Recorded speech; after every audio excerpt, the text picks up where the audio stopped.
Dan selepas itu kita sampai kompak, kita akan ada sesi soal jawab insyaAllah. Hatta kalau kita ini memang tak habis kan? InsyaAllah kita sambung pada kali kedua ataupun kita tengok macam mana insyaAllah atas bajet yang ada insyaAllah.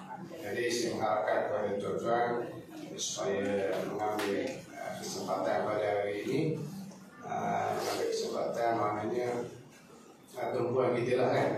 Walaupun kadang-kadang mati ada penglihatan kita di kadang tertutup, yang penting pendengaran kita ada. Yang malu lah kan. Sudah tuan setuju supaya kau tak apa nak berfungsi. Kalau semua berfungsi memang tertutup lah ke gaya. Jadi saya mengharapkan kepada tuan-tuan, kita ambil kesempatan pada hari ini tuan kita datang dari jauh kan. Jadi insyaAllah ini saya silakan kepada tuan untuk sama kepada insyaAllah. Assalamualaikum warahmatullahi taala wabarakatuh. Bismillah wassalatu wassalamu ala Rasulillah wa ala alihi wa sahbihi wa man walah. Allahumma la sahla illa ma ja'altahu sahla wa anta taj'alul hazna idza syi'ta sahla. InsyaAllah kita sambung sesi yang kedua daripada daurah kitab Al-Qawlut Tam fi Ahkamil Ma'mumi wal Imam karangan Imam Ibnul Imad Al-Misri rahimahullahu subhanahu wa ta'ala wa nafa'ana Allahu bi'ulumihi fid darain amin.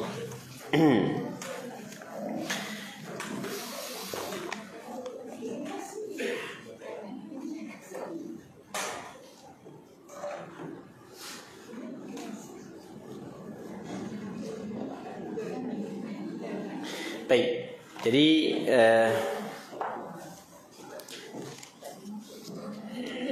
katanya kita muka surat berapa tadi tak ingat dah. Yang jawi 9 okey baik. Yang Rumi 3. Okey, yang jawi 9. Katanya janganlah makmum bangkit berdiri sehingga imam keluar. Situ kan? Baik, okey, jadi kita sambung balik pengajian kitab Al-Qawlut Tam fi Ahkamil Ma'mumi wal Imam karangan Ibnul Imad rahimahullahu subhanahu wa ta'ala. Katanya janganlah makmum bangkit berdiri sehingga imam keluar. Jadi kita sebenarnya kita sembahyang berjemaah ni antara perkara yang penting yang perlu kita kena tahu adalah bilakah waktu yang dituntut untuk kita berdiri. Bilakah waktu yang dituntut untuk kita berdiri? Tadi kita cerita dah kalaulah makmum dan imam berada dalam satu masjid, maka menurut pandangan majoriti ulama bahawasanya makmum hendaklah berdiri setelah daripada selesai imam melakukan iqamah. Katanya para makmum hendaklah jangan bangkit berdiri sehingga imam itu keluar daripada tempatnya. Sekalipun sembahyang itu telah selesai diqamatkan, walaupun selesai ada qamat, jangan berdiri melainkan apabila tu imam keluar. Baik, kerana berpandukan kepada sabda Nabi sallallahu alaihi wasallam, "Idza uqimatis salatu fala taqumu hatta tarawni qad kharajtu." Baik. Maksudnya apabila artinya apabila sembahyang telah diqamatkan, maka janganlah kamu semua keluar sehingga jangan kamu semua bangkit berdiri sehingga kamu semua melihat aku keluar.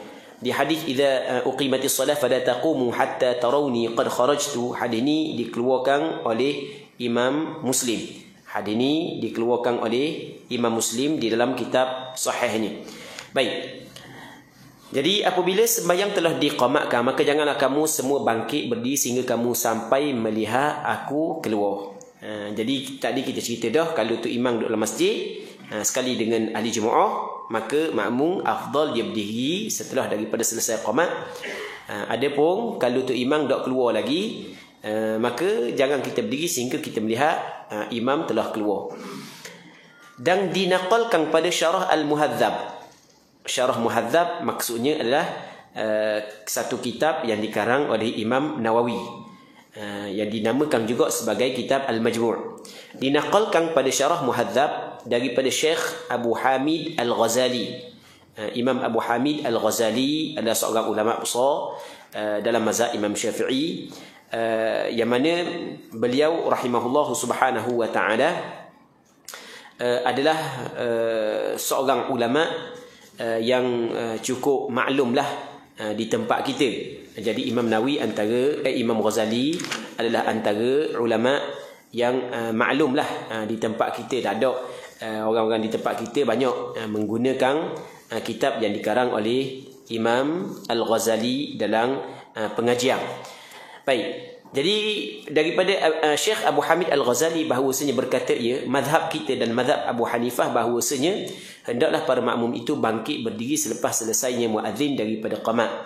Dan berkata Imam Nawawi, dan pendapat ini sungguh muskil kerana menyalahi dengan hadis idza uqimatis salah fala taqumu hatta tarawni qad kharaj.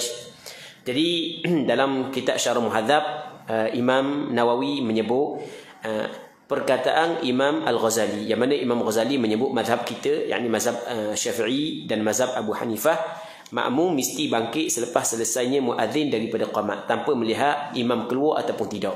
Kata Imam Nawawi, pandangan ni sebenarnya masalah lah sikit, sebab menyalahi hadis Rasul kata idza uqimatis salah fala taqumu hatta tarawni qad kharajtu. Jadi apabila didirikan sembahyang, maka janganlah kamu berdiri sehingga melihat aku telah keluar. Baik.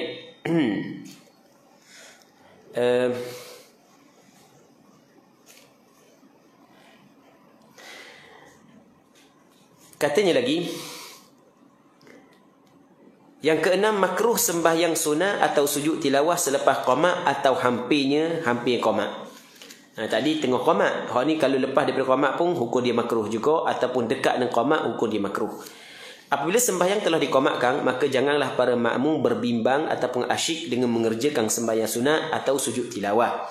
Dan jika imam menyuruh muadzin qamatkan sembahyang dan ia belum memulakan qamatnya, atau ia tidak disuruh oleh imam qamatkan sembahyang tetapi diketahui mengikut adat masa mulakan qamat itu telah sampai, maka adakah makruh bagi makmum mulakan sembahyang sunat seperti mana makruhnya sembahyang sunat selepas diqamatkan sembahyang, atau tidak makruh baginya kerana qamat itu belum dimulakan lagi?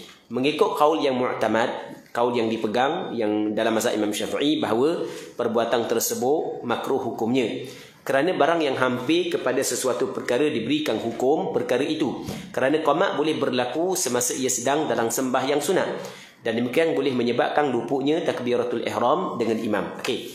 Tadi kita cerita ada hadis kata Nabi sallallahu alaihi wasallam, apabila telah dilakukan qamat, maka tidak ada sembahyang melainkan sembahyang fardu. Maka berpandukan kepada hadis itu, apabila Bilal mula melaungkan qamat, maka tidak boleh dah kita nak sembahyang sunat.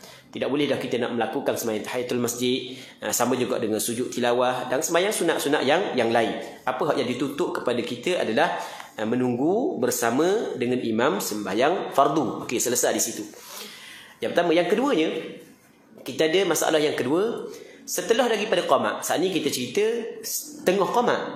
Kata ulama, setelah daripada qamat hukum dia sama juga dengan qamat sedang dikumandangkan. Yang kedua. Yang ketiganya, belum lagi qamat. Dah qamat lagi tapi dekat dah nak qamat. Dah qamat lagi tapi dekat dah. Dah kita nak tahu kan dah dekat. Okey, tu imam suruh dah tu bila qamat. Okey, qamat tidak qamat lagi. Baik, bagaimana hukum? Satu.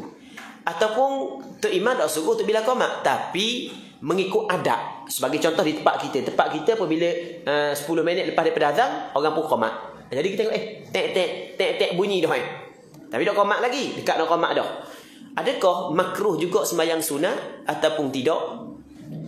Baik, apa yang disebut oleh Imam Ibnul Imad bahawasanya menurut pandangan pandangan mu'tamad, pandangan yang dipegang dalam mazhab Imam Syafi'i, hukum dia juga makruh. Sebab dia hukum dia makruh kerana kita ada kaedah di sana. Kaedah ni disebut oleh Imam Ibnul Imad. Dia ma qaraba syai' akhadha hukmah. Kita di antara kaedah fiqh yang disebut dalam kitab qawaid al-fiqhiyah adalah ma qaraba syai' akhadha hukmah. perkara hak yang dekat dengan sesuatu, dia akan mengambil hukum sesuatu. Jadi kita kata hak yang dilarang pada asal ketika qomat. Sekarang ni sebelum qomat, pada asalnya tak dilarang. Tapi oleh kerana dekat dengan qomat, dia mengambil hukum qomat juga. Jadi sebagaimana makruh kita sembahyang sunat tahiyatul masjid ketika qomat sedang dilaungkan, maka sama juga ketika mendekat untuk qomat juga hukum dia adalah makruh. Berpandukan ataupun menggunakan kaedah ma qaraba syai' yu'ta hukmah. Apabila sesuatu hak yang benda hak yang dekat dengan sesuatu, maka diberikan kepada perkara tersebut hukum sesuatu itu. Baik. Cuma ukuran bagaimana kita nak tahu dekat dengan jauh, dekat dengan jauh, ukuran dia kalau dia semayang, pada adatnya dia tidak akan sempat takbiratul ihram bersama dengan imam. Okey, itu ukuran dia. Kalau dia semayang, dia tidak sempat takbiratul ihram bersama dengan imam, dikirakan dekat, makruh dia semayang. Tapi kalau dia semayang, tetap selesai semayang dia sebelum imam takbiratul ihram, maka boleh dia sembahyang, bukan sunat dia sembahyang tahiyatul masjid pada ketika itu. Sebab itulah dia kata, dan dengan demikian boleh menyebabkan luputnya takbiratul ihram dengan imam. Okey, menyebabkan luput takbiratul ihram ni adalah ukuran dia.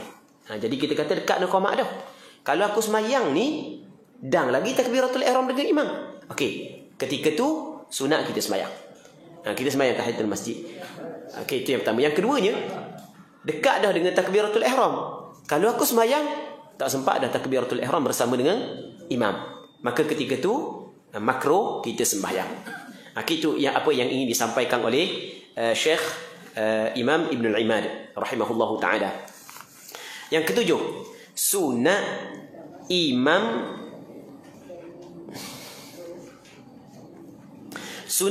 menyuruh makmum membetulkan saf. Hamba yang tadi hamba cerita, jadi hamba tengok lagu mana teks asal daripada kitab Arab. Lepas tu hak yang terjemah di sini. Lepas tu hamba tanda belaka hak mana hak yang ada kurang, hak mana hak yang perlu, hak yang rasa tidak sesuai dengan terjemahan, hamba tanda belaka. Dan antara tempat yang hamba tanda di sini. Lepas daripada dan dengan demikian boleh menyebabkan luputnya takbiratul ihram dengan imam. Betul di sini masih ada terjemahan yang tertinggal. Jadi kalau kita tengok kepada kitab Arab, ada lagi teks Arab yang tidak diterjemah di sini. Baik, ni pentinglah bagi para asatidzah, bagi orang yang nak mengajar, guru-guru yang ingin mengajar kitab ni, penting. Hamba yakinlah kitab yang kita baca ni, sampai start dari awal sampai ke learning ni, hak yang duduk dalam majlis kita ni, kalau dia dengar, buka telinga walaupun mata tertutup, dia boleh hajar pula orang ni. Sebab benda tak payahlah kita urap belaka dah selesai kan. Jadi kalau tanda molek, faham molek, rasa boleh hajar dah.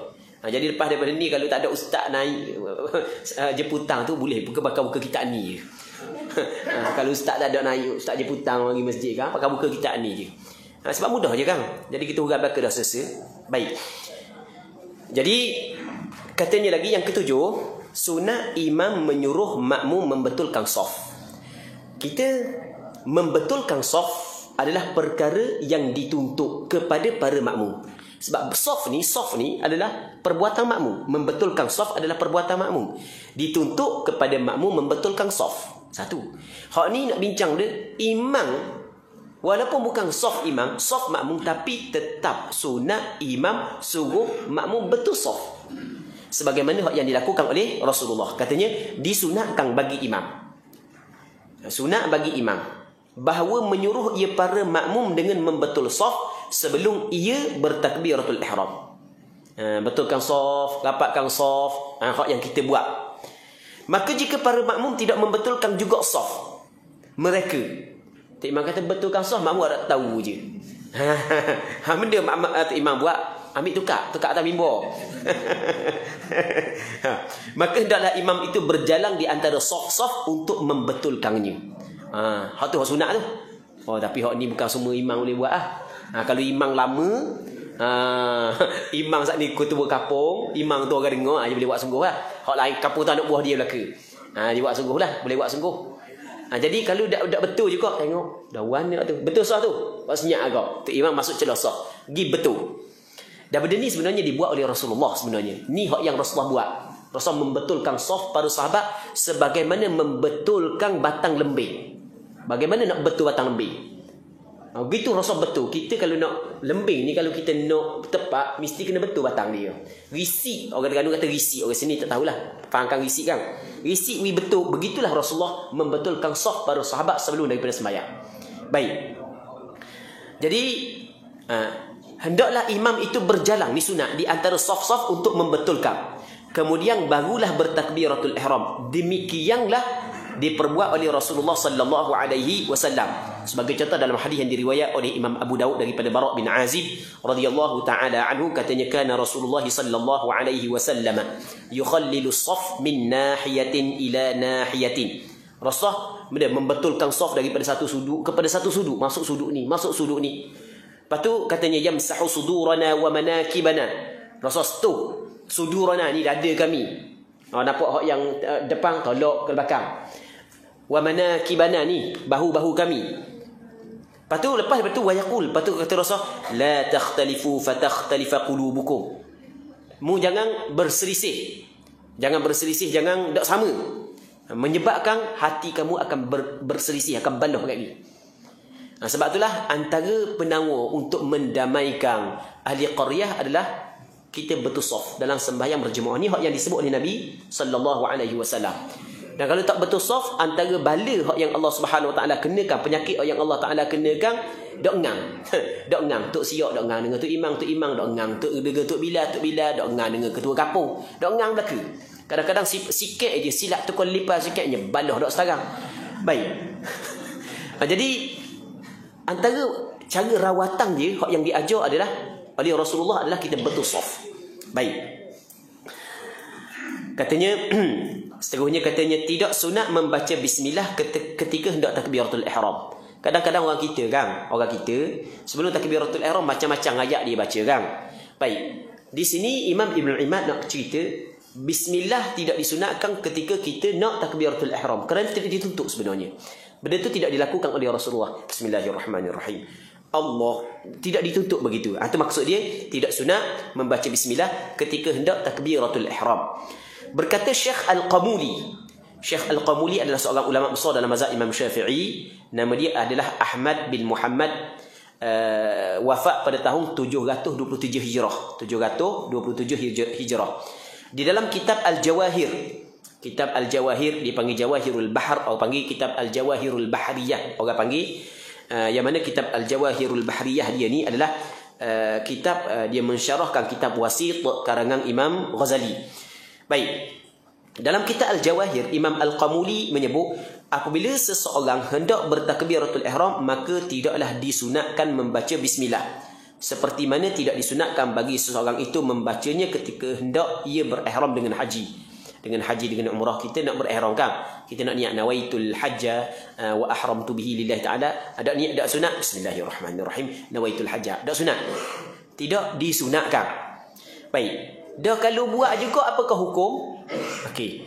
Mungkin ada sebahagian daripada ulama yang syadid sikit, dan benda hak yang tidak dibuat oleh Rasulullah mungkin buat juga dikirakan bid'ah. Ada sebahagian ulama kata gitu.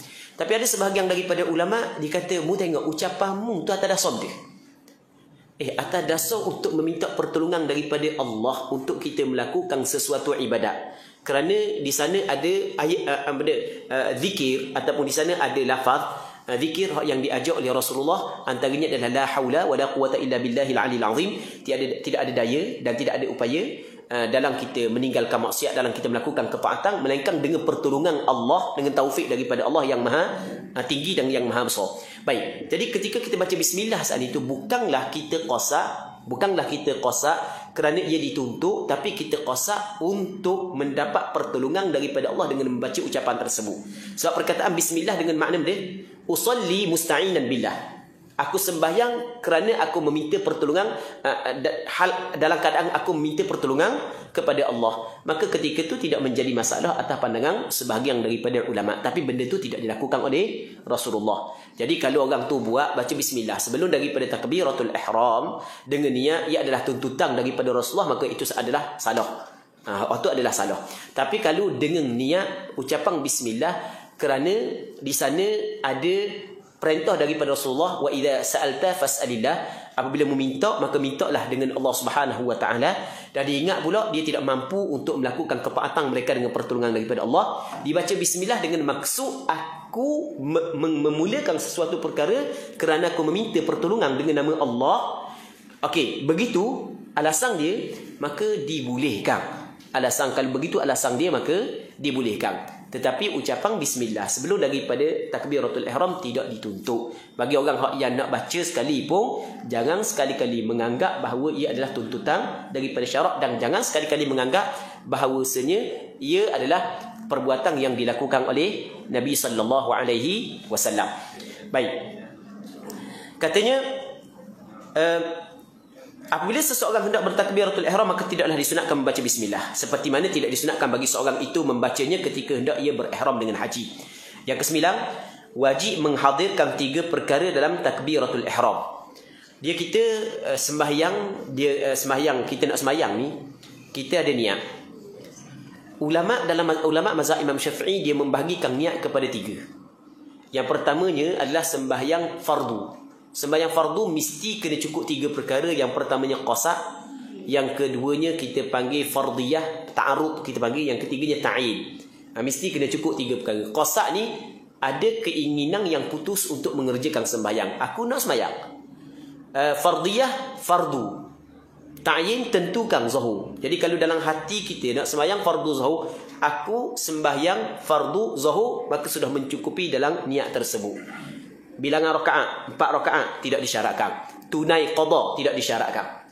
Jadi adakah disyaratkan kita niat rakaat? Tidak disyaratkan. Adakah disyaratkan kita niat menghadap kiblat? Tidak disyaratkan. Adakah disyaratkan kita niat tunai dan qada? Tidak disyaratkan. Hak yang disyaratkan dalam sembahyang fardu 3 tu saja. Apabila ada keinginan dalam hati kita ada keinginan aku sembahyang fardu zuhur, maka sudah memadai niat sembahyang fardu. Okey, berbeza dengan sembahyang sunat. Sembahyang sunat dia terbahagi kepada 2. Yang pertamanya sembahyang sunat mutlak. Yang keduanya sembahyang sunat yang mempunyai sebab ataupun yang mempunyai waktu. Sembahyang sunat yang mempunyai sebab ataupun yang mempunyai waktu mesti kena ada 2. Yang pertamanya qasa', yang keduanya ta'yin. Okey, sebagai contoh kita nak sembahyang sunat subuh. Contohlah. Kita niat mana? Aku sembahyang subuh, sudah memadai. Sebab perkataan subuh saat itu ibadat, ataupun sembahyang subuh saat itu adalah ibadat yang sekurang-kurangnya adalah sunat. Maksudnya tidak syarat kita niat sunat. Kalau kita tidak niat sunat sekalipun sudah memadai. Aku sembahyang subuh, Allahu Akbar. Okay. Jadi dah sunat. Tapi kalau sembahyang fardu subuh tak boleh. Aku sembahyang subuh tak jadi. Mesti kena aku sembahyang fardu subuh. Baik. Yang ketiganya sembahyang sunat mutlak. Sembahyang sunat mutlak cukup qasa' saja. Qasa' ni maksudnya qasa'. Aku sembahyang. Allahu Akbar. Buat benda sembahyang. Begitu je. Memadai dah. Itu maksud daripada perkataan pengarang yang ingin disampaikan kepada kita. Jadi kita buat kesimpulan, kita baca je. Wajib bagi seorang itu apabila hendak bertakbiratul ihram menghadirkan 3 perkara. Yang pertamanya qasa'. Niat menentukan sembahyang yang ia hendak dirikan itu. Seperti qasa' menentukan. Niat menentukan sembahyang, itu dipanggil ta'yin lah. Seperti keadaannya zuhur atau asar atau sebagainya. Yang keduanya qasa', sembahyang itu fardu atasnya. Jika sembahyang itu sembahyang fardu. Yang ketiganya qasa', mengerjakan sembahyang itu. Jika qasa' mengerjakan sembahyang itu dipanggil qasdul fi'il. Dia susung, dia yang pertama ta'yin, yang keduanya fardiyah, yang ketiganya qasdul fi'il. Dan jika berniat ia mengerjakan sebahagiannya sahaja. Okey, situ sampai situ. Siapa qasa' mengerjakan sembahyang itu. Sampai situ berhenti. Okey, ni dan jika ni ayat perenggan lain pula. Kita dalam niat mesti kena ada jazam. Okey, kita nak faham masalah ni, kita kena faham kita niat ni mesti kita kena jazam, mesti kena putus apa yang ingin kita buat. Kalau kita tidak jazam, kita tidak putus apa yang ingin kita buat, maka tidak sah niat. Contoh, aku nak sembahyang, biar nak sembahyang separuh je lah. Okey, sembahyang fardu zuhur, nak sembahyang separuh je lah. Okey, itu dipanggil dia tidak putus untuk kita melakukan apa yang kita nak buat, maka tidak memadai. Baik, sama juga menggantungkan niat sembahyang. Tapi kalau orang telefon kat gini, nak akak telefon, nak berhenti sembahyang, dak nanti orang telefon batal lagi. Batal lagi. Orang puang, dia duduk rumah dia tunggu orang kereta jual ikan tau. Kereta jual ikan tu kan, tunggu kereta jual ikan tau. Lambat nak sampai. Mayang dulu lah. Tapi kalau bunyi pun nak berhenti lah. Awak dah jadi dah mayang awak. Sebab tidak ada jazam pada niat. Baik. Sama juga tengah-tengah sembahyang. Tengah-tengah sembahyang bunyi king ni telefon orang bunyi. Panggilan masuk. Panggilan masuk nak berhenti ke tak? Nak berhenti ke tak? Batal dah sembahyang. Baik, sebab dia tidak ada jazam. Suka-suka macam biasa je.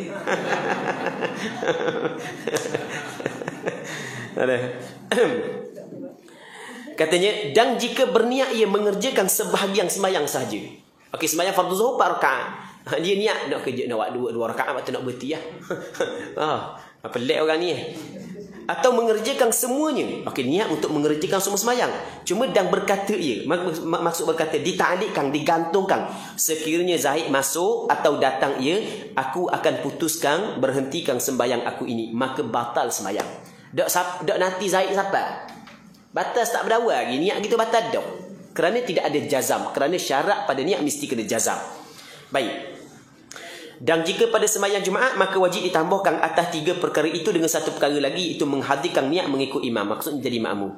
Kerana sembahyang Jumaat disyaratkan buat secara berjemaah, maka mesti kena niat menjadi imam atau menjadi makmum dalam takbiratul ihram. Mesti kena niat berjemaah.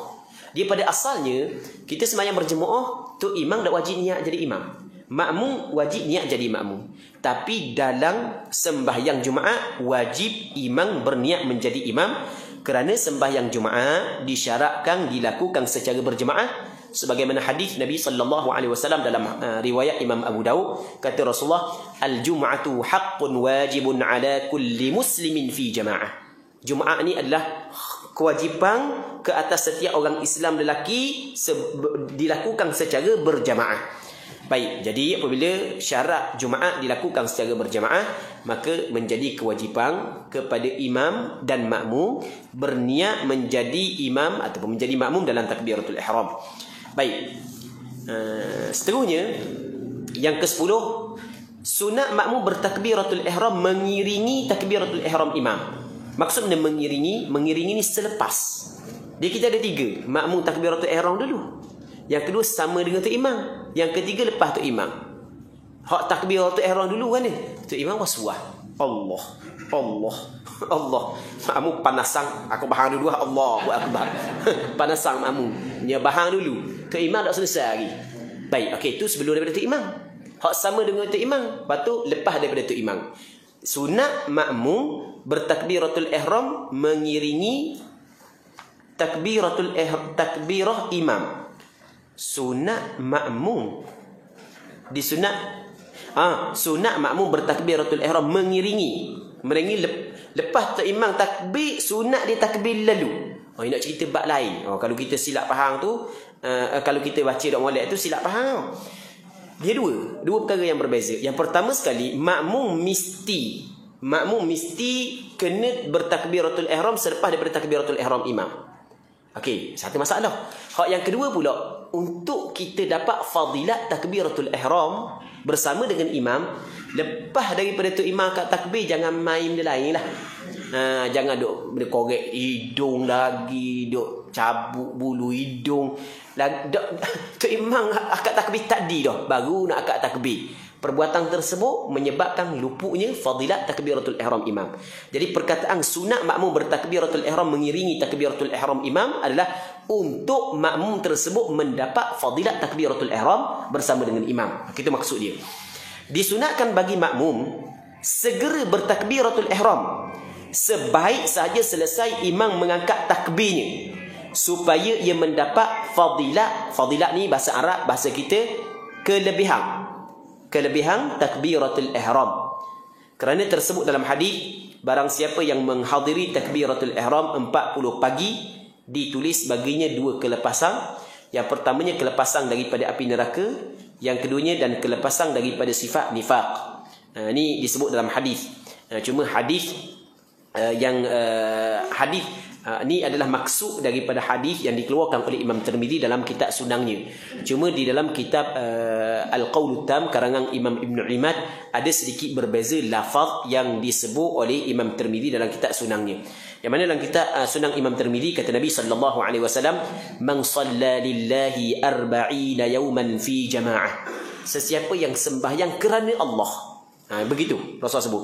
Dalam tempoh 40 hari secara berjemaah, yudrikut takbiratul ula. Dia sempat takbir yang pertama, yakni takbiratul ihram. Kutibat lahu bara'atan. Maka ditulis kepadanya 2 kebebasan. Yang pertamanya bara'atun minan nar wa bara'atun minan nifaq. Kebebasan daripada neraka dan kebebasan daripada sifat munafik. Sifat munafik menjadi sifat munafik. Antara sifat munafik yang disebut oleh Allah Subhanahu Wa Taala dalam Quran, la yadhkurunallaha illa qalila. Dia tidak ingat kepada Allah melainkan sedikit. Jadi orang yang melakukan perkara ini, Allah Ta'ala bebas daripada sifat nifaq.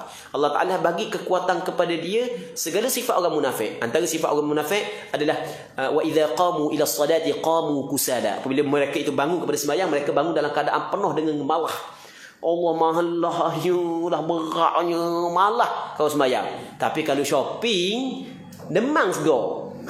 Kalau pergi shopping, kalau pergi pasar raya, hak demang tu sego. Kalau ajak pergi jalan, hak demang sego. Tengah-tengah demang tu, tok lelaki ajak pergi jalan sego. Baik. Tapi kalau sembahyang berat apa sekali, okey tu dipanggil ada sifat nifaq. Sebab begitu yang Allah Ta'ala sebut dalam Al-Quran. Bercakap lawak, berjanji mungkiri, lepas tu berdiri abanah khianati. Maka apabila orang tu dia dapat jaga sembahyang berjemaah selama 40 hari dan takbiratul ihram bersama dengan imam, maka Allah Ta'ala bagi kekuatan kepada dia untuk dihindari sifat-sifat nifaq daripada diri dia. Itu yang pertama. Yang keduanya, dibebaskan daripada neraka Allah Subhanahu Wa Ta'ala. Jadi di atas dunia Allah Ta'ala bagi taufik kepada dia melakukan amalan-amalan soleh sehingga dia dapat mendapat syurga Allah dan terselamat daripada neraka Allah. Allah Rabbi, ini besar ni kelebihan. Ni alangkah beruntungnya orang yang Allah Ta'ala lantik menjadi imam. Sebab imam kat mana-mana pun kena pergi tugas. Kat mana-mana pun kena pergi. Baik. Jadi ni Allah Rabbi ni untunglah. Tapi kena lillah. Sebab dalam hadis Rasul kata man shalla lillah. Siapa yang sembahyang kerana Allah. Baik. Katanya telah tersebut dalam kitab Syarah Asy-Syihab. Syarah Asy-Syihab fil hikami wal mawa'idhi wal adab. Baik. Syihab Al-Qudai. Cuma hadis ni tidak, maksudnya hadis ni bukan hadis sahih yang disebut dalam kitab ini. Diriwayatkan ada hadis yang kita nak baca ni. Diriwayatkan ada sekumpulan pencuri telah mencuri mereka 400 ekor unta dan 40 orang hamba sahaya bagi Abu Umamah Al-Bahili, seorang sahabat Rasulullah. Kemudian datanglah ia menemui Rasulullah. Abu Umamah pun mari jumpa dengan Rasulullah. Sebab 400 ekor unta dia hilang, 40 orang sahaya dia hilang, kena curi kat orang. Allah, 400 ekor ni bukan murah. 400 ekor. Kita ni lembu seekor tempat kita. Dipaham mungkin murah kalau Terengganu sampai ke 5,000 seekor raya baru ni. Sini mungkin murah sikit. Sini. Mahal lagi. Orang kata Pahang murah.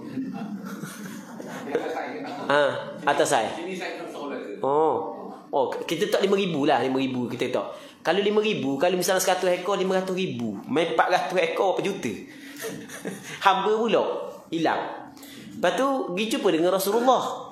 Lepas daripada jumpa dengan Rasulullah, kemudian datanglah ia menemui Rasulullah dalam keadaan duka cita. Memanglah usah kata hilang lembu, hilang kata gelang orang puang. Nengung, kita hilang handset, nengung. Macam tak ada kaki dah hilang handset lah ni. Zaman lah ni. Nengung. Dah warna jalan, duduk warak ngak jalan. Rupanya hilang handset. Jadi nengung kita. Ni berapa ratus ekor Baik. Katanya kemudian maka ditanya oleh Rasulullah sallallahu alaihi wasallam dari yang menduka citanya. Sebab apa? Lalu ia pun mengkhabarkannya dengan peristiwa yang telah berlaku atasnya itu. Maka bersabdalah Rasulullah sallallahu alaihi wasallam kepadanya, "Aku agak engkau berduka cita kerana lupa engkau daripada takbiratul ihram." Ingat ke apa nak segar mana? Sebab lepas takbiratul ihram, maksudnya lepas takbiratul ihram lebih besar lagi daripada hilang beberapa ratus ekor unta. Cuma hadis ni sebenarnya bukanlah hadis sahih. Tapi sebenarnya walaupun hadis ni bukan hadis sahih, tetapi mendapat kelebihan mendapat ataupun fadilat mendapat takbiratul ihram bersama dengan imam. Di sana ada hadis yang sahih yang menyatakan kelebihannya sebagaimana hadis hak yang kita baca tadi, hak yang diriwayat oleh Imam Tirmizi dalam kitab sunangnya tadi, hak yang dapat 2 kebebasan tadi. Katanya lagi,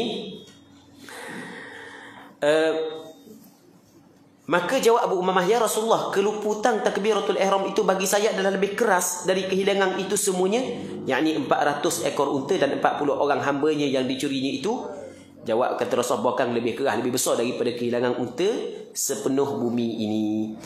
Baik, telah menyebut pengarang kitab Al-Minhaj. Cuma hadis tadi, hadis yang disebut tadi tu kita cerita dah. Hadis ini bukan hadis sahih. Ini penting juga perlu kita kena faham. Baik, cuma sebahagian daripada ulama dia memuatkan hadis ini adalah min babi at-targhib sahaja, daripada bab untuk menggemarkan sesuatu amalan. Baik, cuma di sana dalam bab targhib dengan tarhib pun dia ada syarat-syarat dia lah untuk kita mendatangkan hadis yang dhaif. Telah menyebut pengarang kitab Al-Minhaj. Yang dimaksud dengan kitab Al-Minhaj di sini adalah Minhajul Talibin. Minhajul Talibin adalah karangan Imam Nawawi. Imam Nawawi dia ada satu kitab, nama dia kitab Minhajul Talibin. Dan kitab Minhajul Talibin ini adalah kitab yang dipelajari di semerata dunia Islam yang bermazhab dengan mazhab Imam Syafi'i. Baik. Sesungguhnya mendapat fadilat takbiratul ihram, kelebihan takbiratul ihram itu hanya dengan mengangkat takbiratul ihram itu mengiringi takbiratul ihram imam. Lepas daripada itu imam angkat takbiratul ihram, terus kita angkat takbiratul ihram, maka baru dapat kelebihan takbiratul ihram bersama dengan imam. Dan tersebut dalam kitab Syarah Muhadzab. Syarah Muhadzab, kitab Majmu' juga karangan Imam Nawawi. Fadilat takbiratul ihram itu boleh dicapai dengan tidak diganggu waswah yang zahir. Di waswah ada 2. Waswah yang zahir, waswah yang tidak zahir. Waswah yang zahir ni waswah yang nyata. Waswah tidak zahir tidak nyata. Jadi kalau orang tengok tu dah nampak waswah, tapi dia waswah.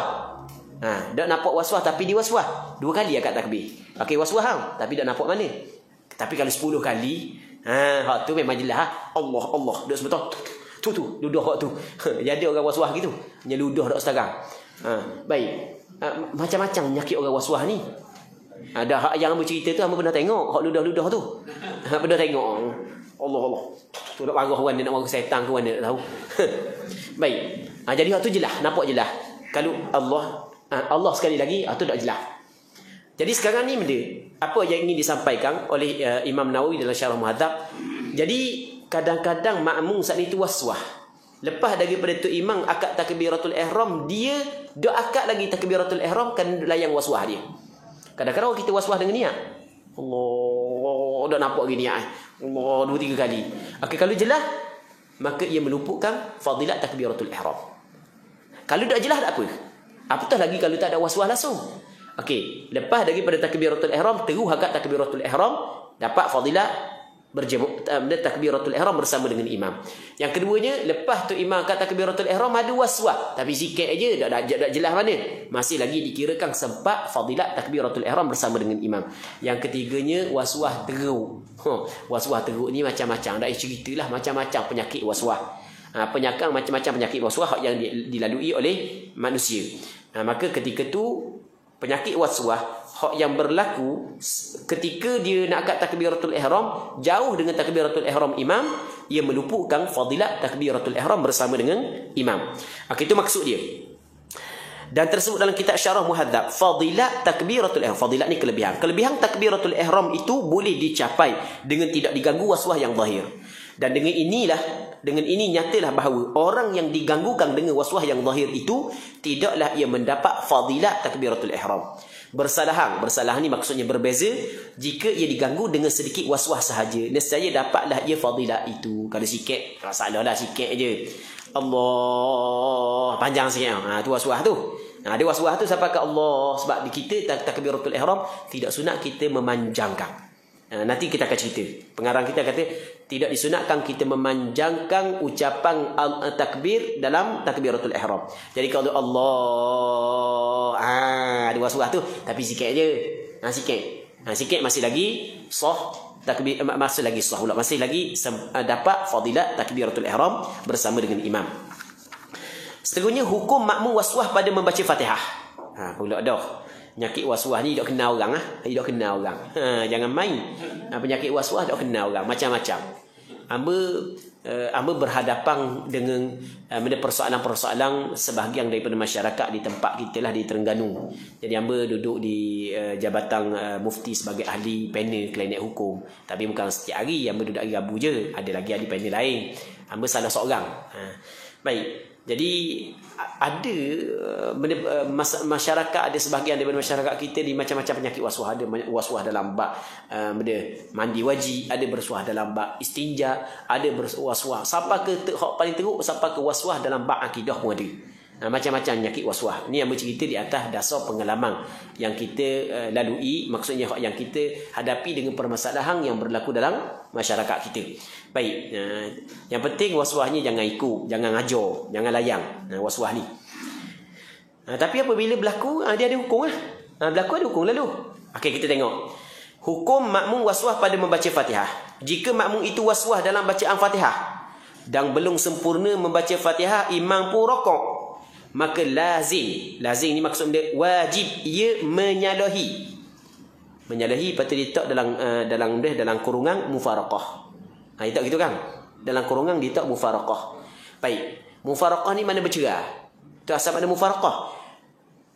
Berarti molek menyalahi bukan dengan makna mufaraqah di sini.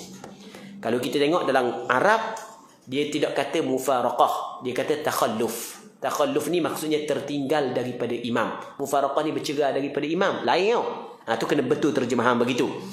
Maksudnya, jika makmum itu was-was dalam bacaan Fatihah dan belum sempurna membaca Fatihah, imam pun rokok, maka lazim, apa lazim? Wajib ia menyalahi. Maksudnya menyalahi, wajib ia ketinggalan daripada imamnya kerana menghabiskan Fatihah. Bukan wajib dia mufaraqah dengan tu imam. Bukan. Nanti kita akan bincang bab muwafiq masbuk. Jadi tu makmum ni dia dah habis lagi bacaan Fatihah, sedangkan dia makmum muwafiq. Dia sempat tempoh untuk membaca Fatihah daripada takbiratul ihram dia sehingga rakaat imam. Dia sempat. Tapi oleh kerana was-was duk ulang Fatihah bismillah 3 kali, alhamdulillah 4 kali setengah ulang. Jadi sampai ke tu imam rakaat pun dah sudah lagi. Maka wajib dia kena sudah juga. Dah wajib kena sudah dah tu imam rakaat dah. Tak apa. Dia sini mesti kena takhalluf daripada imam. Mana takhalluf? Menyalahi imam. Cuma takhalluf di sini adakah takhalluf disertakan dengan keuzuran ataupun takhalluf yang tidak disertakan dengan keuzuran? Hal ni ada sedikit perbincangan di kalangan ulama. Pandangan muktamad tidak dikirakan sebagai takhalluf yang ada keuzuran. Apabila takhalluf dia tidak ada keuzuran, maka tidak dimaafkan dia tertinggal daripada imam 3 rukun yang panjang. Tu. Nanti kita akan bincang lepas daripada ni. Ni cuma asas dulu. Jika makmum itu was-was dalam bacaan Fatihah dan belum sempurna membaca Fatihah, imam pun rakaat. Tapi kita kena tanda, sedangkan makmum ini adalah makmum muwafiq. Bukan makmum masbuk. Makmum muwafiq. Maka lazim ni makna wajib. Ia menyalahi. Menyalahi ni terjemahan daripada takhalluf. Wajib ia ketinggalan daripada imamnya untuk menghabiskan Fatihahnya. Baik. Dan berkata pengarang kitab Al-Jawahir. Kitab Al-Jawahir beberapa kali dah kita sebut sebelum daripada ni, iaitu Al-Jawahir Al-Bahriyah, syarah kepada kitab Wasit yang dikarang oleh Imam Syekh Al-Qamudi, wafat pada tahun 727 Hijrah. Dikatakan telah berkata Imam Nawawi. Imam Nawawi kata, ni pengarang kitab Jawahir, dia menakalkan pandangan Imam Nawawi. Dan adalah lazim wajib menyalahi makmum akan imamnya itu dengan kerana uzur. Wajib menyalahi makmum akan imam itu dengan kerana uzur. Menyalahi ni maksudnya menyalahi, dia kena tinggal, dia mesti tak boleh ikut imam, dia kena tertinggal daripada imam untuk menghabiskan Fatihah. Itu makna menyalahi. Menyalahi ni ada uzur. Apabila ada uzur, dimaafkan dia tertinggal 3 rukun yang panjang. Bukanlah kerana was-was. Bukanlah kerana was-was, itu kena lingkung. Sebab waktu sebenarnya tidak tepat dalam terjemahan bahasa Arab. Itu kena lingkung. Baik. Yang hamba kata likung, hamba kata tambah tu bukan hamba tengok sekali ya. Hamba tengok beberapa kali. Hamba tengok beberapa kali, pandukan dengan nuskhah ni, Lepas tu betul dak ayat dia, dak betul gini. Baik. Dan adalah lazim mesti menyalahi, tertinggal makmum akan imamnya itu dengan kerana uzur. Maksudnya tertinggal saat itu ada keuzuran. Berkata ia, Berkata ia, Imam pengarang kitab Al-Jawahir, dan aku dapati ada sebahagian ulama mutaakhirin berkata bahawa menyalahi makmum dengan imamnya dengan demikian itu ialah menyalahi tanpa uzur. Intaha ni bahasa Arab. Intaha ni maksud habis dah. Apa hak yang diambil daripada perkataan Imam Nawawi. Okey, cerita dia mana?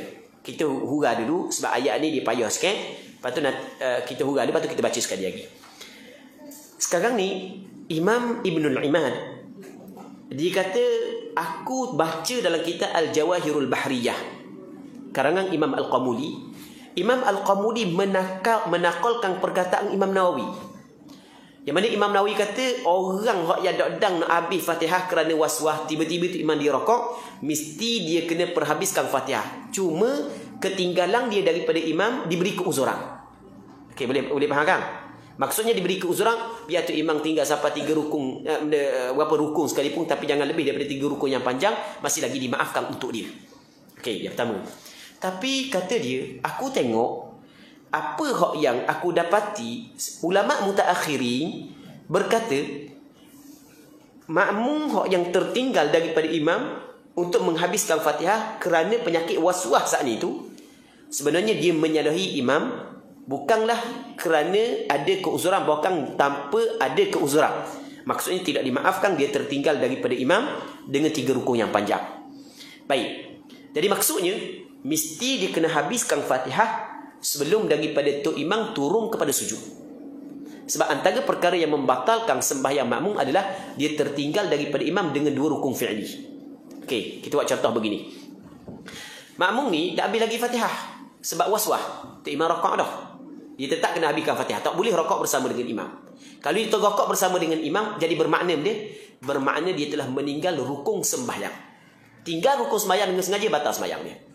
Okey, dah imam rakaat dah, biar awak kena habis Fatihah. Sebab tu kewajipan awak sekarang ni. Dak, saya tertinggal daripada imam ni, dimaafkan ke dak? Kata Imam Al-Qamuli, aku tengok perkataan Imam Nawawi kata dimaafkan. Maksudnya kalau tu imam iktidal, tu imam turun sujud sekalipun, mungkin tetap kena habis Fatihah juga. Sehinggalah siapa tu imam saat itu jangan lebih daripada 3 rukun yang panjang, jangan sampai tu imam bangun daripada sujud yang kedua. Habis Fatihah. Okey, satu. Tapi aku tengok ulama mutaakhirin mengatakan orang hak yang dah habis Fatihah kerana was-was, dia kena tertinggal daripada imam untuk menyempurnakan Fatihah, tapi tidak diberi keuzuran kepada dia. Hanya 2 rukun saja. Jadi maksudnya, kalulah tu imam nak bangun daripada tu imam rakaat, satu, lepas tu imam iktidal 1 rukun. Kalau tu imam nak turun kepada sujud, dia dah habis lagi Fatihah, ketika tu wajib dia kena niat mufaraqah. Kalau dia tidak niat mufaraqah, maka batal sembahyang dia. Ini hak yang ingin disampaikan oleh Imam Al-Qamuli. Baik.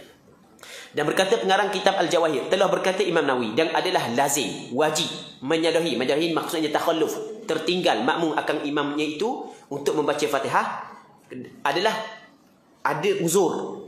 Baik, berkata ia, dan aku dapati ada sebahagian ulama mutaakhirin berkata bahawa menyalahi makmum dengan imamnya dengan demikian itu ialah menyalahi tanpa uzur. Mana pandangan yang muktamad dalam mazhab Imam Syafi'i adalah pandangan hak yang kedua. Ulama mutaakhirin kata tanpa uzur. Dan kalau kita belajar dalam kitab Muwafiq Masbuk, kita dapati orang makmum hak yang tidak habis bacaan Fatihah kerana penyakit was-was, maka wajib dia kena habiskan bacaan Fatihah dan tidak dimaafkan dia tertinggal daripada imam dengan 3 rukun yang panjang. Baik, melainkan kalau was-was dia seperti penyakit, maka ada perbincangan dia. Was-was dia nak hilang dah, atau ada perbincangan dia. Cuma sekali lagi sebelum daripada kita baca perkataan dia yang lain lagi, dia ada sebut perkataan sebahagian ulama mutaakhirin. Kita dalam kitab fiqh kita akan jumpa ulama mutaakhirin, ulama mutaqaddimin. Kadang-kadang kita orang hak yang ngajar ni kita tidak jelas maksud dia ulama mutaakhirin, maksud dia ulama mutaqaddimin. Kerana istilah mutaakhirin ni ulama kemudian, mutaqaddimin ulama dulu, dia adalah nisbah sahaja. Nisbah kan ni, saya dengan ayah saya kemudian, ayah saya dulu. Ayah saya dengan ayah dia dulu, ayah saya kemudian. Baik, jadi panggil benda nisbah sahaja. Cuma walaupun benda ni mutaqaddimin, mutaakhirin adalah benda nisbah, tetapi ulama mazhab Imam Syafi'i menetapkan istilah mutaakhirin dengan mutaqaddimin ni kena tengok penggunaan yang digunakan oleh siapa. Kalau penggunaan itu digunakan oleh Imam Nawawi dengan Imam Rafi'i dan orang yang setaraf dengan Imam Nawawi dan Imam Rafi'i, maka mutaqaddimun merujuk kepada ulama mazhab Imam Syafi'i sebelum daripada 400 Hijrah. Sebelum daripada 400 Hijrah. Baik, tetapi kalaulah digunakan oleh Imam Nawawi, Imam Rafi'i dan ulama-ulama yang setaraf dengan Imam Nawawi dan Imam Rafi'i, istilah mutaakhirin adalah ulama yang datang selepas daripada 400 Hijrah. Jadi ukuran dia adalah sebelum 400 ataupun selepas 400. Tapi kalaulah digunakan oleh ulama selepas daripada Imam Nawawi, selepas daripada Imam Nawawi, maka maksud mutaakhirin dan mutaqaddimin ni adalah orang yang selepas daripada Imam Nawawi dikirakan mutaakhirin, orang yang sebelum daripada Imam Nawawi dikirakan mutaqaddimin. Itu istilah yang perlu kita kena faham, dan benda ni disebut dalam kitab Tuhfatul Muhtaj karangan Imam Ibn Hajar Al-Haytami, disebut juga dalam kitab Nihayatul Muhtaj karangan Imam Ramli. Ambil dalam kitab Tuhfatul Muhtaj dikatakan wa min hadha yu'khadhu anna al-mutaakhirin fi kalam asy-syaikhain wa nahwihima kullu man kana ba'da al-400 wa amma al-an wa qablahu fahum min ba'di asy-syaikhain. Baik, katanya difaham daripada ini ulama mutaakhirin dalam kalang Nawawi dan Rafi'i dan orang yang setaraf keduanya adalah setiap orang yang datang selepas daripada 400. Adapun sekarang ni maksud mutaakhirin adalah mereka yang selepas daripada Imam Nawawi dan Imam Rafi'i. Ini di antara istilah yang penting yang perlu kita kena faham. Seterusnya, dan apa yang dinakalkan, yang dipetik daripada sebahagian mutaakhirin itu ialah seperti mana yang aku lihat dalam Syarah Muhadzab pada nuskhah yang muktamad. Kata Imam Al-Qamuli. Imam Al-Qamuli kata sebenarnya aku tengok dalam Syarah Muhadzab nuskhah yang muktamad yang boleh dipegang sebenarnya sama dengan apa yang disebut oleh ulama mutaakhirin, iaitu Imam Nawawi menjelaskan orang yang dak habis baca Fatihah kerana waswah, dia mesti kena habis Fatihah, dan kira dia kena tertinggal daripada imam tanpa diberi kemaafan pada dia. Tak boleh sampai ke 3 rukun yang panjang. Itu maksud dia. Ni ayat ni payah sikit sebab ni dia berkait dengan perbandingan nuskhah yang dijumpai ataupun yang dibaca oleh Imam Al-Qamuli dengan apa yang disebut oleh orang lain. Katanya, maka bahawasanya berkata Imam Nawawi, dan daripadanya bahawa adalah makmum itu lambat bacaannya kerana lemah berat lidahnya dan seumpamanya, tidak kerana waswahnya, tetapi imamnya cepat bacaannya dan rakaat imam sebelum sempurna Fatihahnya. Inilah ibaratnya yang sebenar. Maka kesilapan itu daripada orang yang menakalnya bukanlah kerana waswah dengan katanya seperti waswah. Okey, gini cerita untuk kita faham. Ni kena buka kitab Arab baru faham. Kalau tak buka kitab Arab tak faham. Kalau baca ni memang tak faham. Kena buka kitab Arab. Okey, gini. Amba ada tulis. Amba daripada kitab yang asal. Dia Imam Nawawi katakan ni, wa minha an yakuna al-ma'mum bati' al-qira'ah li dha'fi lisanihi wa nahwihi la liwaswasah. Dan antara keuzuran yang dimaafkan makmum tertinggal daripada imam. Antara keuzuran yang dimaafkan makmum tertinggal daripada imam adalah makmum tu lambat bacaan dia kerana lemah pada lidah dia. Memang lidah dia lambat. Yang seumpamanya, tak kiralah lagu mana pun tapi lambat bacaan dia.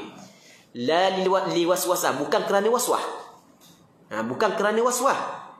Jadi dalam kitab tersebut Imam Nawawi kata bukan kerana waswah, tapi ada orang kata la liwaswasah ni ditukar kepada kal waswasah. Kal waswasah seolah contoh kepada seumpamanya. Jadi maksudnya antara perkara yang diuzurkan makmum tertinggal daripada imam adalah makmum saat ni lambat bacaan kerana lemah lidah dia dan seumpama lemah, iaitu seperti waswah. Jadi waswah pun dikirakan dimaafkan juga. Padahal Imam Nawawi tak kata kal waswasah, tapi Imam Nawawi kata la liwaswasah. Jadi gini kesimpulan daripada perkataan ni. Jadi perkataan ni kalau kita baca kitab Arab memang mudahlah. Kalau kita baca kitab Jawi memang payah. Cuma buat kesimpulan. Kadang punca daripada berlaku silap faham perkataan Imam Nawawi adalah bertukar perkataan la liwaswasah kepada kal waswasah. Sikit je, tukar sikit je. Imam Nawawi tak kata seperti waswah. Cakap mudah gini. Buka dalam kitab Imam Nawawi, Imam Nawawi cerita makmum mesti kena habiskan Fatihah. Walaupun tu imam rokok, tu imam tidak dimaafkan makmum tertinggal daripada imam 3 rukun yang panjang. Ketika makmum berat lidah dia untuk membaca dengan lancar dan seumpama berat lidah. Seumpama berat lidah dia, dia kata seperti waswah. Imam Nawawi tak kata seperti waswah. Imam Nawawi kata tidak kerana waswah. Waswah tidak termasuk. Maksudnya waswah tidak dimaafkan. Punca daripada tukar la diwaswasah kepada kal waswasah, akhirnya dia mengatakan, Imam Nawawi mengatakan orang yang lambat baca Fatihah kerana waswah dimaafkan tertinggal 3 rukun yang panjang. Okey, boleh faham ke tak? Boleh faham kan? Payah sikit Jelas kan? Jelas? Ke tak jelas? Tak jelas, Abang tulis kejap kalau nak jelas. Tapi ni penting, kalau orang nak baca kitab ni penting. Okey, Abang tulis kejap untuk faham. Jadi sekarang ni okey, kata Imam Nawawi, sebab orang nak baca kitab ni memang penting benda ni. You nak faham, tidak faham. Okey. Imam Nawawi katakan wa minha ay yakuna al-ma'mum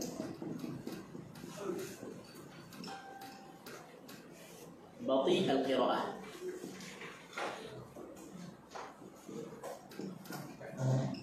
Qira'ah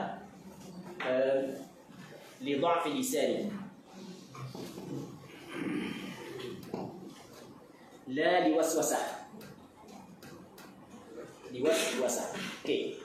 Ni perkataan Imam Nawawi dalam kitab Majmu'. Imam Nawawi kata ni, antara keuzuran makmum tertinggal daripada imam untuk menghabiskan Fatihah. Jadi ni kira keuzuran lah. Jadi walaupun untuk imam tinggal jauh pun makmum, tetap makmum kena perhabiskan Fatihah. Lebih daripada 2 rukun pun tak ada masalah. Tapi yang penting jangan lebih daripada 3 rukun yang panjang. Antaranya adalah makmum tu lambat bacaan dia. Lambat bacaan dia kerana lemah yang ada pada lidahnya. Lidah dia gagak ataupun lidah dia keras, lambat baca. Anjur baca makmum. Kalau cakap dengan dia kat tambah tu mumbah nak habis satu-satu ayat. Mumbah kita tengok. Okey, ada tak orang jenis gitu kan? Slow cakap. Tambah tu mumbah kita tengok. Ada orang laju. Okey.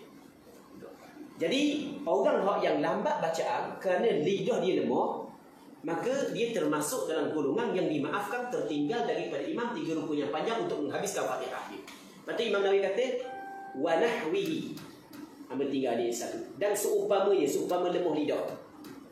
Tapi kata Imam Nawawi la diwaswasah, tidak kerana waswah. Tidak kerana waswah, maksudnya kerana waswah tidak dimaafkan.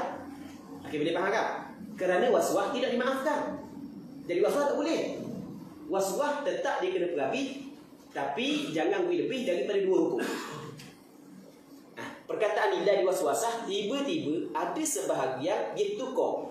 Imam Nawawi kata la diwaswasah, tapi dibaca kal waswasah. Perkataan kal waswasah maknanya seperti waswah. Seperti ni maksudnya seperti nahwihi. Maksudnya lambat bacaan kerana lemah lidahnya dan seumpama lemah. Macam mana seumpama lemah? Seperti waswah. Jadi waswah pun dimaafkan juga. Dia tukar. Sebenarnya bukan kal waswasah, la liwaswasah. Ujian tukar kaf dengan la liwaswasah, akhirnya tukar maksud Imam Nawawi. Okey, jelas kan? Itu maksud dia. Jadi kita buat kesimpulan daripada masalah ni. Kita buat kesimpulan begini. Jadi apa yang ingin disampaikan oleh pengarang adalah, aku tengok dalam kitab Imam Nawawi kata orang yang dak habis baca Fatihah kerana waswah, tetap dia kena perabi dan tidak dimaafkan, dia tertinggal daripada imam dengan 3 rukun yang panjang. Begitu. Hak yang orang kata Imam Nawawi kata dimaafkan, hak tu silap baca. Tak betul baca gitu. Baik. Orang yang nak mengajar memang penting. Orang yang nak mengajar memang penting dia kena tahu ibarat ni. Kan? Baik. Yang kedua belah makruh. Okey, boleh kita baca sekali lagi ya. Boleh kita baca sekali lagi untuk kita faham ibarat dia. Dan apa yang dinakalkan daripada oleh sebahagian mutaakhiri itu ialah yang seperti mana yang aku lihat dalam Syarah Muhadzab. Sebenarnya tak menyalahi pun apa yang Imam Nawawi khabar sebenarnya. Pada nuskhah yang mu'tamad, nuskhah yang boleh dipegang. Maka bahawasanya berkata ia Imam Nawawi, dan daripadanya itu wa minha, sebahagian daripada perkara hak yang dimaafkan makmum tertinggal daripada imam, bahawa adalah makmum itu lambat bacaan kerana lemah ni berat lidahnya, dan seumpamanya, tidak kerana waswahnya. Tengok, tidak kerana waswahnya, tetapi imamnya cepat bacaan dan rokok ia sebelum sempurna Fatihahnya. Inilah ibaratnya yang sebenar. Maka kesilapannya itu daripada orang yang menakalnya. Orang yang menakal dikatakan bukanlah kerana waswah, dikatakan waswasah. Dengan katanya seperti waswah. Asal Imam Nawawi kata bukanlah kerana waswah. Lepas tu ditukar dengan kata seperti waswah. Jelas tak? Okey, situ tempat tukar. Baik, dia baca kitab ni gini lah. Kata kaedah baca kitab ni, mungkin dia ustaz-ustaz kita hak pernah baca kitab, dia ke tempat baca kitab ni ada tempat hak yang mudah, ada tempat payah. Macam bawa kereta dah. Kalau jalan besar gini mudah. Masuk jalan batu buat laju. Buat laju habis pecah ring. Pecah ring kereta dulu, buat laju. Ni tempat payah ni. Okey, yang kedua belah, makruh berimam kepada orang waswah pula dah. Jadi itu imam waswah, kita makmum, alah, makruh kita ikut dia. Dia apa makruh? Nanti kita tengok lagi alasan dia. Telah berkata Syekh Abul Futuh Al-Ijli. Syekh Abul Futuh Al-Ijli adalah dia guru kepada ulama-ulama mazhab Imam Syafi'i di negeri Asfihan, dan seorang yang cukup warak, dan dia tidak makan melainkan daripada usaha dia. Siapa? Imam Abul Futuh Al-Ijli, orang yang cukup warak, orang yang cukup jaga perkara-perkara yang syubhat, sehingga dia tidak makan melainkan daripada usaha dia sendiri. Syekh Abul Futuh Al-Ijli dia wafat pada tahun 600 Hijrah. Di dalam huraiannya yang mendalam atas kitab Al-Wasit wal-Wajiz. Dia kitab Wasit, kitab Wajiz adalah kedua kitab fiqh yang dikarang oleh Imam Ghazali. Dan syarah dia banyak. Antara syarah dia adalah disyarahkan oleh Abil Futuh Al-Ijli. Nama syarahan tersebut, nama dia adalah At-Ta'liq ala Al-Wasit wal-Wajiz. Yang mana dalam kitab tersebut, dia tuliskan ni, telah berkata Syekh Abul Futuh Al-Ijli dalam huraiannya yang mendalam. Dia huraian yang mendalam tu dia terjemah daripada perkataan ta'liq. Kerana kitab tu nama dia adalah At-Ta'liq ala Al-Wasit wal-Wajiz. Ta'liq ni membuat huraian lah. Cakap mudah gitulah. Dikatakan makruh hukumnya sembahyang di belakang. Maksudnya sembahyang di belakang, maksudnya berimamkan orang yang waswah. Sebab dia makruh. Ni akan buat alasan. Kerana syok ia pada perbuatan dirinya. Kita dah ikut orang yang syok pada perbuatan diri. Orang waswah dia. Allahu Akbar, Allahu Akbar. Dia sebenarnya meragui perbuatan dia sendiri. Dia meragui perbuatan sendiri. Dak padang sekali, buat 2-3 kali. Jadi kita nak ikut perbuatan orang. Dia sendiri meragui perbuatan dia. Macam mana kita nak ikut dia? Kita nak ikut orang, mesti orang saat itu jelas perbuatan dia. Dia sendiri meragui perbuatan dia. Tiba-tiba kita nak ikut perbuatan orang yang meragukan perbuatan sendiri. Baik, sebab itulah makruh. Tapi sah, bukan ada sah, makruh. Kalau ada kampung kita tu imam gitu, okey, caranya adalah kena kampung orang jabat agama. Kena jabat agama betul. Kampung Allah tu qadi. Was-was sungguh tu imam kampung. 5 minit dah habis lagi takbiratul ihram. Orang lain sudah dah bayang je dah habis lagi. Jadi kampung. Kena baiki lah. Makruh hukum sembahyang di belakang orang waswah kerana syok ia pada perbuatan dirinya. Okey, habis itu. Dan jika berwaswah makmum pada takbiratul ihram. Saat ni itu imam. Dah. Takkan nak kata ke tu imam saja, kata pula kita makmum pula. Biar gila kena belaka lah. Saat ni tu imam tak boleh kita ikut dia, makruh. Tu imam sendiri tu salah dah. Kita ikut dia pun salah. Okey. Katanya, dan jika berwaswah makmum pada takbiratul ihram, makmum pula waswah ni. Allah, Allah, Allah. Dok main gitu lah. Kita kata wah ni pula hysteria ke wah makmum ni. Dok Allah, Allah. Okay. Jika berwaswah makmum pada takbiratul ihram yang menyebabkan gangguan kepada orang lain, hak duk baca Fatihah bahang Allahu Akbar pula. Dah kawan ni duk baca ihdinas siratal mustaqim, kawan ni Allahu Akbar, dia Allahu Akbar kata. Ya ada orang gitu kan. Orang dia tak boleh. Kalau orang busy akan ikut orang. Sungguh berlaku. Kadang-kadang kita tengah baca Fatihah, siapa kita nak waladhdallin dah, dekat dah. Kawan ni baca kuat tapi kita baca ihdinas siratal mustaqim. Kita pergi sama siratal ladzina mula. Sungguh benda tu berlaku. Tak ganggu orang kan? Allah, nyanyi ke dia baca Fatihah? Tak boleh ganggu sikit pun.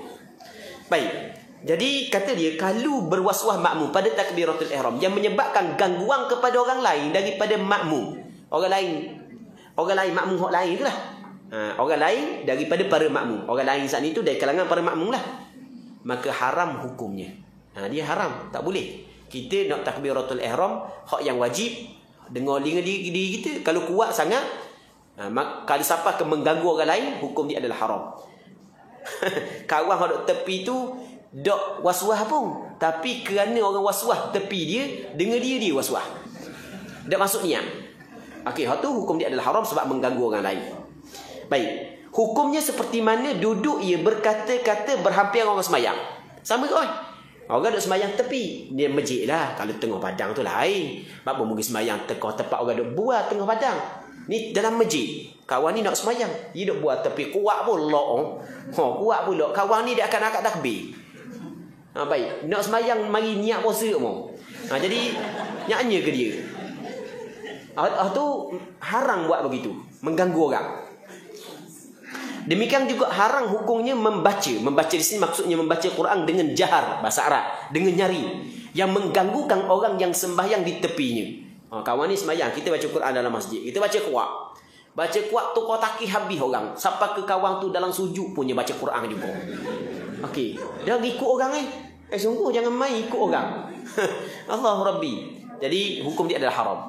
Dah pernah berlaku di zaman Nabi sallallahu alaihi wasallam dalam hadis yang diriwayatkan oleh Imam Abu Daud daripada Abi Sa'id Al-Khudri. Kata Abu Sa'id Al-Khudri, i'takafa Rasulullah sallallahu alaihi wasallam fil masjid. Rasul beriktikaf dalam masjid bersama dengan para sahabat. Lepas tu Rasul buat tabir sikit, Rasul duduk dalam tu. Baik, lepas tu fasami'ahum yajharuna bil qira'ah. Rasul dengar para sahabat duk baca Quran dengan nyari. Wah. Lepas tu fakashafas sitra. Rasul pun selok tabir sikit. Rasul buat tabir, selok tabir. Maka kata Nabi sallallahu alaihi wasallam, "Ala inna kullakum munajin rabbah." Setiap seorang di kalangan kamu sedang bermunajat dengan Tuhannya. Setiapmu ni bermunajat dengan Allah. Maka fala yu'dhiyanna ba'dukum ba'dha. Jangan sebahagian daripada kamu menyakiti sebahagian yang lain. Kata Rasulullah, wala yarfa' ba'dukum 'ala ba'd fil qira'ah. Jangan seorang di kalangan kamu meninggikan suara di atas seorang yang lain pada bacaan. Rasul larang. Baca Quran sehingga mengganggu orang semayang dalam masjid, Rasul larang. Hukum dia adalah haram, tidak dibolehkan. Baik. Seterusnya, hukum mad. Mad ni maksudnya memanjangkan takbiratul ihram. Panjang kan? Kadang kita biasa panjang pada lafaz Allah tu lah. Allah. Dah masuk lagi. Tak malah tumpah dah. Nak cari, nak masuk mana niat ni? Allah. Dah masuk juga. Okey, biasa situlah. Tapi kalau panjang pada A, tu jadi takbiratul ihram. Dia maksud panjang di sini panjang pada lafaz Allah tu. Kalau panjang pada lafaz A, tu dah jadi takbiratul ihram. Kerana penuh makna. Sebab dia dalam bahasa Arab, kalau Allahu Akbar, makna Allah Maha Agung. Tapi kalau Allahu Akbar panjang A, makna dia lain. Makna dia, adakah Allah Maha Agung? Makna dia istifham pula situ. Sama juga kalau panjang pada bar, makna dia lain. Kalau Allahu Akbar, Allah Maha Agung. Tapi kalau Allahu Akbar, makna Allah itu gendang. Sebab akbar makna bahasa Arab gendang. Gendang tu lah orang yang kata tengok. Jadi hak tu memang punah lalu takbiratul ihram tak jadi tu takbiratul ihram tak jadi. Hak ni panjang pada Allah. Okey, sekarang ni kalau panjang pada Allah sebenarnya tidak disunatkan. Nanti kita baca lah. Kita baca dia dekat bawah. Hukum memanjangkan takbiratul ihram. Katanya disunatkan bagi imam dan makmum janganlah memanjangkan pada takbiratul ihram. Ni ramai orang kita ni tak buat benda ni Ni kita Allahu Akbar tu imam. Sama buat kita. Tak sunat. Dia sunat mana? Allahu Akbar. Gitu je. Baik. Dia kata, dah nak niat awan ni pendek enggak? Dia kata gitu lah. Kita kata niat tu benda. Kena tanya dulu, niat tu benda. Niat ni kehendak yang putus dalam hati untuk melakukan suatu perkara. Kalau gitu tak ada perlu panjang-panjang. Niat sebenarnya, kalau kita faham niat, Kita tak perlu sampai tahap tu niat. Kalau kita faham maksud niat, tak perlu sampai kita saja aku sembahyang fardu zuhur 4 rakaat, tak perlu sebenarnya. Niat ni benda niat. Niat ni ada kehendak yang putus dalam hati kita untuk melakukan sesuatu perkara. Tu niat. Hamba biasa buat contoh gini. Buat contoh ni nak faham niat. Kita pergi kedai. Kita nak beli air ni. Kita tanya tuan kedai, berapa air ni? Tuan kedai kata RM1. Kita pun ambil piti dalam poket nak bayar RM1. Ada niat tu. Kalau kita nak lafazkan apa yang hadir dalam hati kita, sengaja aku ambil piti RM1 untuk bayar air ni. Gitu. Niat mudah. Sebab niat, kalau kita faham niat, dia tidak menghalang sedikit pun untuk kita ingat makna Allahu Akbar. Niat untuk kita sembahyang sedikit pun tidak menghalang untuk kita ingat makna Allahu Akbar. Masa kita beli air saat ni, kebetulan orang jual saat ni tu orang puang. Ni contoh orang lelaki, orang puang jual. Masa ambil piti ada niat, ada niat. Saja aku ambil piti kalau kita nak lafaz kan. Sebab kita ambil dengan sengaja kan.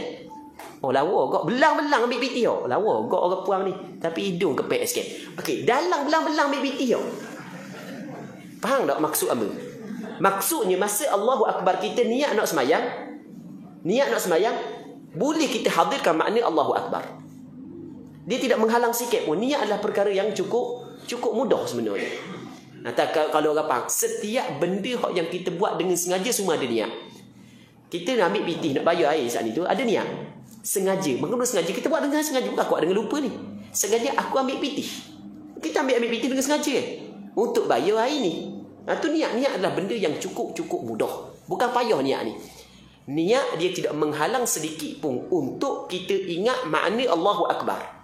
Sebagaimana kita ambil piti nak bayar air, tak menghalang sikit pun untuk kita ingat benda lain pula. Siap. Tahu kau hidung kepek apa sekali tengok. Ni kita buat contoh je nak faham. Baik. Muslimin muslimat yang dirahmati oleh Allah Subhanahu wa taala. Okey, kata dia lagi, disunatkan bagi imam dan makmum jangan memanjangkan pada takbiratul ihram. Okey, jangan memanjangkan, sunat, jangan memanjangkan. Kalau dia memanjangkan, apakah hukum? Memanjangkan, dia telah melakukan perkara yang tidak dituntut. Tapi masih lagi sah takbiratul ihram dia. Tapi sah pun jangan lebih daripada 7 alif. 7 alif ni 14 harakat. Kalau lebih, maka memberi mudarat. Kerana ia tidak lagi dikirakan sebagai takbiratul ihram. 14 harakat. Dan apa 14 harakat? Kerana paling panjang mat yang diriwayatkan, yang dinakalkan daripada ulama qira adalah sebanyak 7 alif. Tengok di situlah. Kalau kurang daripada 7 alif ke bawah, maka masih lagi dikirakan sah takbiratul ihram tersebut, tapi tak comel buat gitu.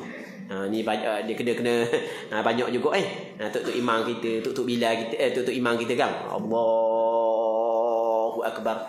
Dia hak yang sunat Allahu Akbar, begitu je. Hak yang disunatkan. Baik. Muslimin muslimat yang dirahmati oleh Allah Subhanahu wa taala. Katanya, dan hendaklah imam itu menyaringkan dengannya dan segala takbir intiqalat. Takbir intiqalat ni takbir perpindahan daripada satu rukun kepada rukun yang lain. Itu makna takbir intiqalat. Kita duduk qiyam, Allahu Akbar, kita rakaat. Sami Allahu liman hamidah, betul Allahu Akbar. Itu dipanggil takbir intiqalat. Tu imam kena nyaring lah, orang nak dengar nyanyi ke benda tu. Makmum orang puang belakang kan, dah makmum duduk dah tabir dah. Hak pergi masjid orang puang tu, hak tua-tua dah dapat mata pula, dah dapat dah. Agak dengar lah suara tu imam. Tu imam slow pula. Jadi nyanyi orang sudah dah. Tu imam sudah minum air kedatai dah. Jemaah muslimat dah tahiyat lagi. Dia dah nampak tu imam, dah dengar tu imam. Biar nyaring lah sikit. Tu imam tu biar nyari sikit. Nyanyi ke makmum puang. Allah Rabbi. Dan ada pun makmum hendaklah disirkan dengan diperlahankan dengannya. Diperlahankan dengan takbir intiqalat. Makmum perlahan dah. Jangan lawan tu imam pula. Dan segala takbir dalam sembahyang, melainkan jika ia makmum jadi mubaligh. Kalau makmum mubaligh, baru makmum menyaringkan. Mubaligh ni maksud dia menyampaikan takbir saat itu, ataupun dia menyaringkan untuk makmum yang belakang dia. Macam kita pergi Mekah. Kita pergi Mekah, Allahu Akbar tu bunyi Allahu Akbar. Itu mana mubaligh. Baik. Mubaligh sunat dia menyampaikan. Tapi kena ingat. Ni penting ikut kadang-kadang orang kita pergi Mekah sekali baru balik jadi mubaligh dak sekarang dah. Dia masjid kapur. Bunyi tu imam kat takbir, bunyi pula Allahu Akbar. Tiru hak Mekah. Hak tu sebenarnya salah. Perbuatan di Mekah sendiri pun salah sebenarnya. Perbuatan di Mekah sendiri salah. Padang kata orang salah pula. Dia seorang je betul. Nanti nak cerita. Baik. Sepakat 4 mazhab mengatakan mubaligh disunatkan ketika ada keperluan. Ketika tidak ada keperluan tidak disunatkan. Kalau jelas dah dengar suara tu imam, okey, kalau jelas dah dengar suara tu imam, maka tidak lagi dituntut untuk mubaligh. Kalau mubaligh buat juga, dia buat perkara yang menyalahi sunnah. Kerana Nabi SAW dalam kebanyakan sembahyang Rasulullah tidak ada mubaligh.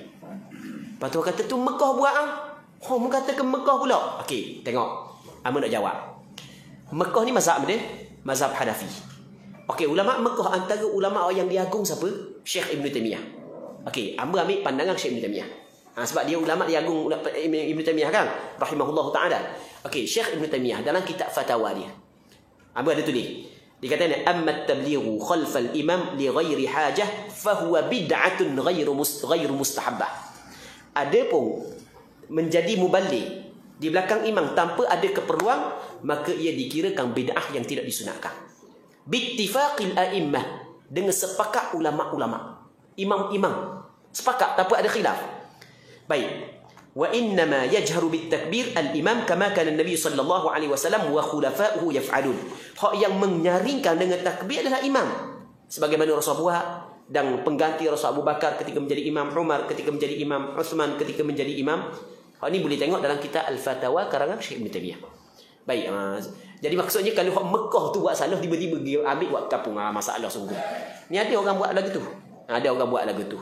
Jangan buatlah lagu tu. Hak pergi sekali umrah. Hak pergi 10 kali tak buat. Hak pergi sekali tu balik buat. Alah padang. Baik, muslimin muslimat yang dirahmati oleh Allah Subhanahu wa taala. Seterusnya, hukum keluar daripada sembahyang dan takbiratul ihram semula. Kita ustaz kita nak beritahu aku apa Amba rohik petang ada padang. Ke boleh dah? Boleh dah. Okay, boleh dah. Nanti kita sambung semula. Tapi insya-Allah kita rasa ada manfaatnya. Jadi amba yakinlah kalau awak perhati molek tu, tulis molek tu, lepas ni boleh kuliah lalu dah. Lambat orang jepuk kali ni. Lambat orang jepuk. Tanya mana masjid-masjid ada kekosongan, apakah buka lalu dah kita ada. Allah Subhanahu wa taala a'la wa a'lam.